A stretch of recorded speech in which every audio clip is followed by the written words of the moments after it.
సేలంలో నిర్వహించిన టీవీకే సభలో మరొక విషాదం చోటు చేసుకుంది. విజయ్ ప్రసంగిస్తున్న సమయంలో ఓ వ్యక్తి అకస్మాత్తుగా స్పృహ కోల్పోయి మృతి చెందాడు. దీంతో అక్కడ ఉద్రిక్త వాతావరణం నెలకొంది. వెంటనే అతన్ని హాస్పిటల్కు తరలించడంతో గుండెపోటుతో మృతి చెందినట్టుగా డాక్టర్లు వెల్లడించారు. మృతుడిని మహారాష్ట్రకు చెందిన సూరజ్గా గుర్తించారు. ఉపాధి నిమిత్తం కొన్నేళ్ల క్రితం కుటుంబంతో సహా సేలానికి వచ్చిన అతడు కొంతకాలంగా గుండె సంబంధిత సమస్యలతో బాధపడుతున్నట్లుగా కుటుంబ సభ్యులు వెల్లడించారు.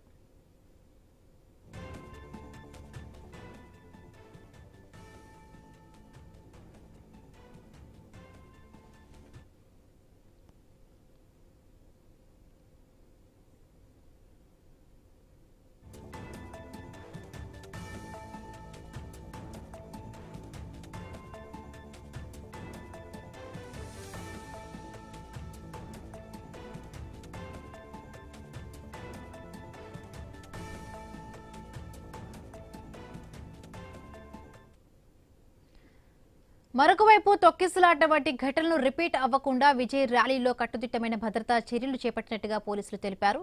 అయితే అనుమతి పొందిన దానికంటే ఎక్కువ మందిని నిర్వాహకులు అనుమతించడంతో వేదిక ప్రాంగణం కిక్కిరిసిపోయిందని పేర్కొన్నారు.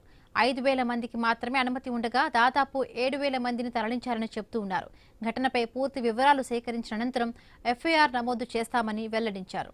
ఇలాంటి విషాద ఘటనలు పునరావృతం కాకుండా కఠిన చర్యలు చేపడతామని తెలిపారు.